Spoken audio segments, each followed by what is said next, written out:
Hello అండి. First వీడియోలో మనం లైనింగ్ బ్లౌజ్ అనేది కట్ చేసాం కదా. ఇప్పుడు ఈ మెయిన్ ఫ్యాబ్రిక్ అనేది కటింగ్ ఎలా చేస్తామో చూసి స్టిచ్చింగ్ వీడియో కూడా చూద్దాము.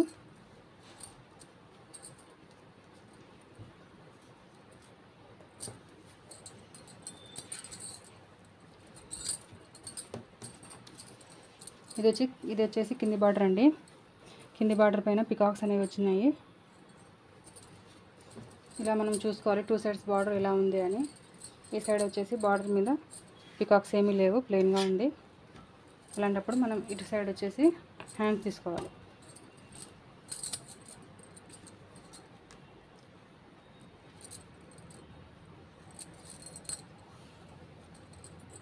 ఫస్ట్ హ్యాండ్స్ తీసుకుందాము.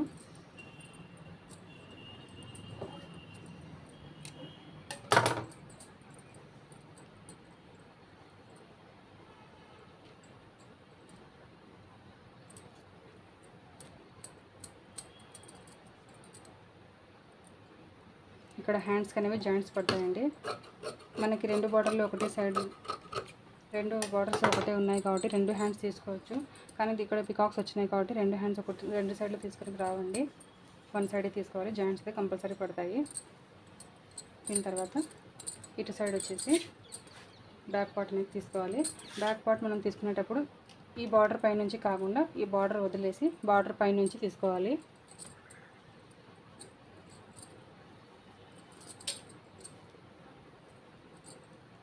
ఇలా బార్డర్ పై నుంచి తీసుకోవాలి. ఈ బార్డర్ అనేది కట్ చేసి హ్యాండ్స్కి మనం జాయింట్ లాగా యూజ్ చేయాలి.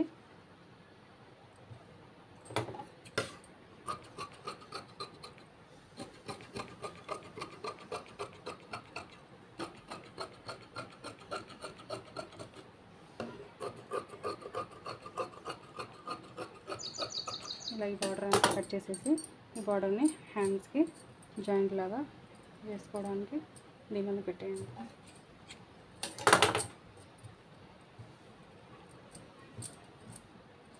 హ్యాండ్స్ను బ్యాక్ పార్ట్ అనేది కట్ చేసేసాము. ఇప్పుడు ఈ మిగిలిన క్లాత్లో ఫ్రంట్ పార్ట్ మరియు క్రాస్ బెల్ట్ అనేది తీసుకోవాలి. షార్ట్ హ్యాండ్స్ ఉన్నాయి కాబట్టి ఈజీగా సరిపోతుంది.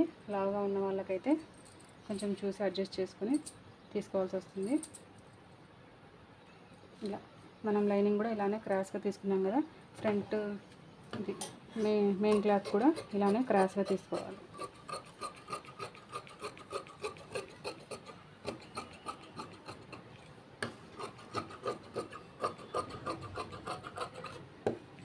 ఇలా మనం మెయిన్ ఫ్యాబ్రిక్ కట్ చేసేటప్పుడు సైడ్స్కి ఒక 1/2 ఇంచ్ ఎక్స్ట్రా క్లాత్ అనేది ఉంచుకొని కట్ చేసుకోవాలి. మనం అవుట్లైన్ వేసిన తర్వాత నీట్గా కట్ చేసుకోవాలి. ఇది మిగిలిన క్లాత్. దీనిలో క్రాస్ బెల్ట్ అనేవి తీసుకోవాలి. ఈ ఫ్యాబ్రిక్ కొంచెం ఎక్స్ట్రా ఉంది కాబట్టి నేను 2 క్రాస్ బెల్ట్లు అనేవి తీసుకుంటున్నాను.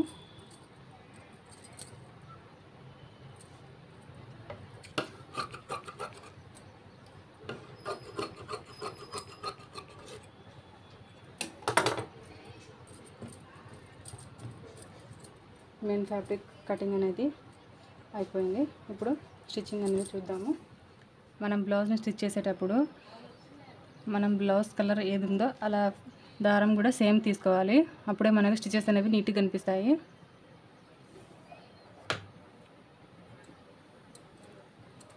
ఫస్ట్ నేనైతే బ్యాక్ పార్ట్ తీసుకుంటాను స్టిచ్ చేయడానికి.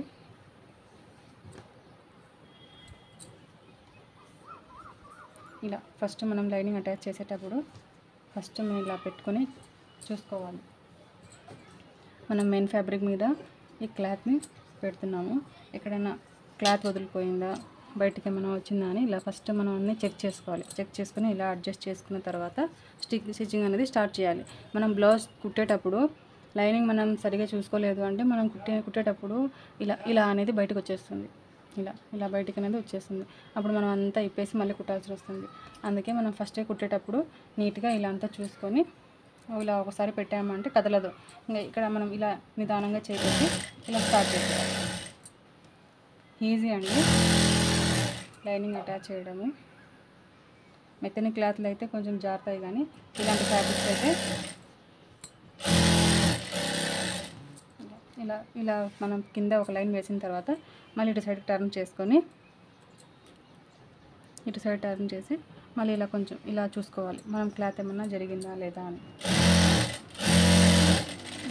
ఈ వరకు రావాలి. ఇక్కడ వరకు వచ్చినప్పుడు మిడిల్ కిందికి దించేసి మళ్ళీ ఇటు సైడ్కి టర్న్ చేయాలి. ఇలా టర్న్ చేసి ఇలా చేత్తో ఇలా నిదానంగా ఇలా అనుకోవాలి. ఇలా మనం బ్లౌజ్ కుట్టేటప్పుడు మన మెయిన్ ఫ్యాబ్రిక్ అనేది ఈ లైనింగ్ ఫ్యాబ్రిక్ బయటికి రాకూడదు. ఈ ఫ్యాబ్రిక్ కొంచెం బయటికి రావాలి, కానీ ఈ ఫ్యాబ్రిక్ అనేది బయటికి రాకూడదు. ఇలా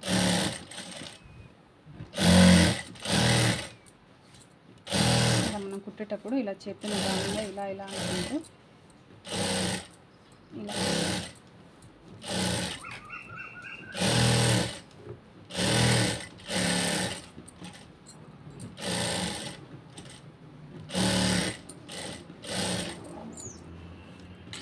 కుట్టేటప్పుడు కొంచెం నిదానమైనా పర్వాలేదు, కానీ ఇప్పే పని నొక్కి 2 సార్లు పెట్టుకోకుండా ఇలా చూసుకోవాలి.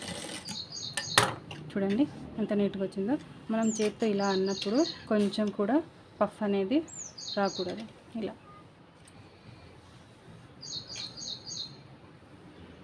కొత్తగా నేర్చుకునే వాళ్ళైతే ఇలా చెక్ చేసుకోవాలి.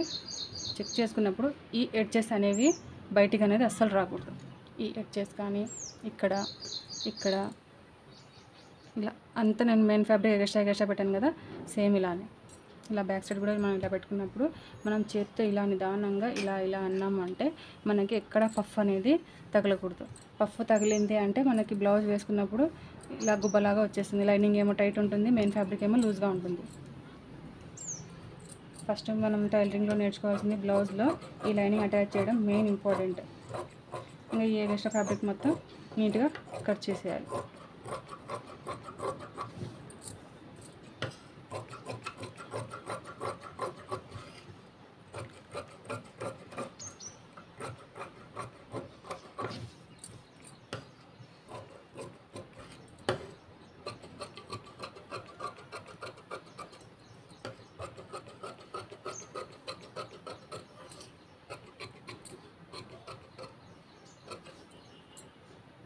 ఈ పీస్ అనేది మనకు కాజాల పట్టికి పనికొస్తుంది.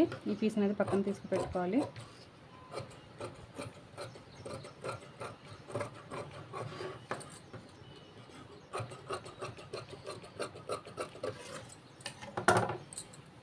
ఇప్పుడు బ్యాక్ పార్ట్ స్టిచ్ చేయడం అయిపోయింది. దీన్ని మనం పక్కన పెట్టేసి